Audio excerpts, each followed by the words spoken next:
এবার হলো cream caramel বা ডিমের পুডিং, ঠিক আছে? এটার বলে ক্রিম ক্যারামেল। এর জন্য আমাদের লাগবে ডিম, চিনি আর হলো তরল দুধ। তরল দুধ যদি না থাকে তাহলে মিল্ক পাউডার দিয়ে করা যাবে, ঠিক আছে? আর লাগবে হলো ভ্যানিলা এসেন্স। এর জন্য আমি দেবো এখানে 15টা ডিম আনে।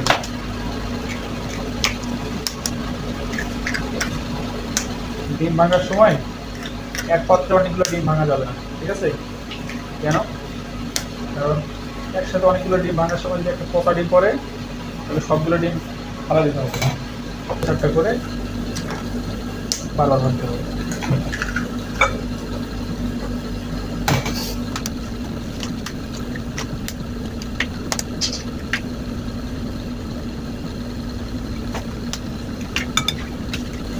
হয়ে গেল 15টা ডিম। তাহলে 15টা ডিমের জন্য আমাদের চিনি লাগবে কতটুকু? চিনি দেবো হলো 400 গ্রাম। যদি মিষ্টি কম লাগে তাহলে একটু কমাই দিতে হবে, 350 গ্রাম দিলেই হয়ে যাবে। তারপরে দেবো হলো 1 cup vanilla essence. Vanilla essence নিয়ে একটা।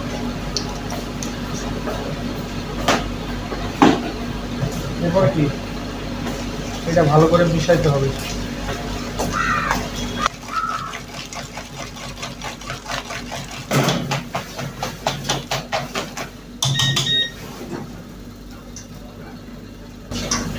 এরপরে দিয়ে দেবো 1500 গ্রাম তরল দুধ। এটা 1500 গ্রাম তরল দুধ দিলেও হবে, আর যদি দুধ না থাকে তাহলে 1500 গ্রাম পানি দিতে হবে। 1500 গ্রাম পানির সাথে 400 গ্রাম গুঁড়া দুধ, 400 গ্রাম গুঁড়া দুধ, 400 গ্রাম চিনি। বাকি রেসিপি সব ঠিক থাকবে। তাহলে আমাদের কত? 1500 গ্রাম দুধ আর সাথে কটা 15টা ডিম, মানে 100 গ্রাম দুধের পরিবর্তে বিপরীতে একটা ডিম, ঠিক আছে? লিটারে হচ্ছে 10টা ডিম। ক্যারামেল, ঠিক আছে? এটা হলো চিনি, শুধু চিনি চুলায় জাল করতে হবে। শুধু চিনি চুলায় জাল করলে এরকম ব্রাউন কালার হবে, ব্রাউন। এটা হলো গোল্ডেন ব্রাউন, ঠিক আছে? বাদামি না, বাদামি কালার হচ্ছে কি সোনালি একটা ভাব আছে, আবার চিনি যখন এরকম গোল্ডেন ব্রাউন হবে তখন এটার মধ্যে ঢাইলা দিয়া ভালো করে সব জায়গায় ছড়াই দিতে হবে। আবার চিনি বেশি পোড়া ফেললে এটা খাইতে তিতা আছে, ঠিক আছে? ক্যারামেল তৈরি করাটা খুব গুরুত্বপূর্ণ। তারপরে কি করবো? এটা ঠান্ডা হয়ে গেছে, ঠিক আছে? দেখো এটা ঠান্ডা হয়ে গেছে। এবার এটা ঢাইলে দেবো, ঢালোটা এটা ছাঁকনি দিয়ে ঢালবো। কারণ কি ডিমের লালা থাকতে পারে, ঠিক আছে? তো ডিমের লালা যেন না যায় এই জন্য এটা ছাঁকে দেবো সুন্দর করে।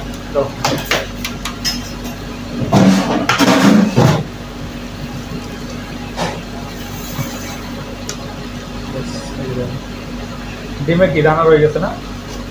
এই ডিমের দানা যেন বেঁচে না পারে এই জন্য ভালো করে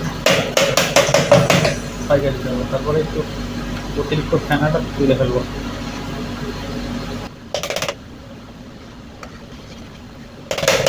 তারপরে এবার হলো আমাদের কি বেক করতে হবে, তাই না? বেক করার জন্য এর টেম্পারেচার কত লাগবে? আর যদি নিচে উপরে সমান সমান দাও তাহলে কি উপরের স্কিনটা তাড়াতাড়ি পুড়ে যাবে, এটা ফসকা পড়ে যাবে, বার্ন হয়ে যাবে। এই জন্য নিচে একটু কম টেম্পারেচার দিতে হবে যেন কলাটা আগে শক্ত হয়, ঠিক আছে? তাহলে আমি নিচে দেবো 180 এবং উপরে 160। আচ্ছা, আমাদের দেখতে সময় লাগবে 50 মিনিট। 50 মিনিট পর বের করে চেক করে দেখবো যে এটা টাচ করা যায় কিনা, হয়ে গেলে এটা ধরা যাবে, ঠিক আছে? যদি এটা টাচ করার পর নিচে তলে না যায় কিংবা ভেঙে না যায় তাহলে বুঝতে হবে ধরে গেছে। আর যদি নরম থাকে এরকম করে ঝাঁকি দিলে শেক করে তাহলে পাশে 3 বাড়া দিতে হবে, ঠিক আছে? ওভেনের ভিতরে একটা বেকিং ট্রে, ঠিক আছে? বেকিং ট্রে দেবো, এটা সরাসরি বেক করা যাবে না, ডিরেক্ট স্টিকে বেক করলে পুড়ে যাবে। হ্যাঁ,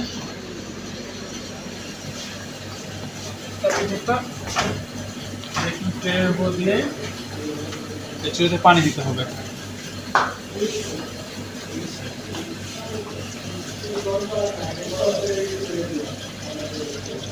পানি দিলে হবে কি হিটটা সরাসরি লিডের উপর লাগবে না, আগে পানিটা গরম হবে, তারপরে পানিটা আস্তে আস্তে হিটটা ট্রান্সফার করবে এটা পুডিংয়ের উপরে। ঠিক আছে, তাহলে এটা আমরা বেক করবো প্রায় প্রাথমিক অবস্থায় 50 মিনিট দেবো। যদি না হয় পরে আরো হচ্ছে 4-5 মিনিট বাড়াই দেবো।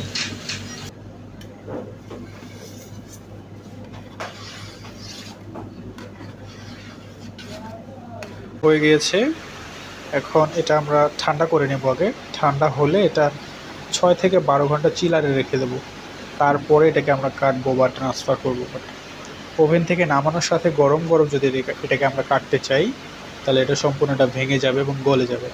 সো এই মিস্টেক কখনোই করবেন না। দেখতে পাচ্ছেন আমাদের টেক্সচারটা ইজ ভেরি সফট।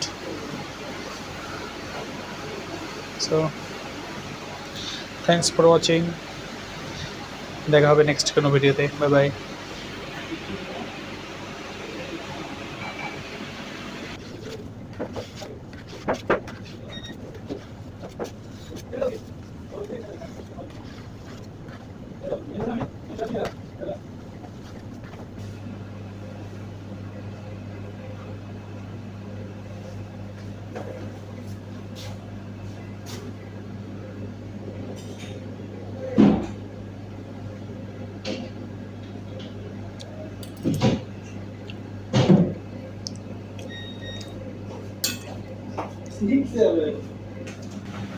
ধন্যবাদ।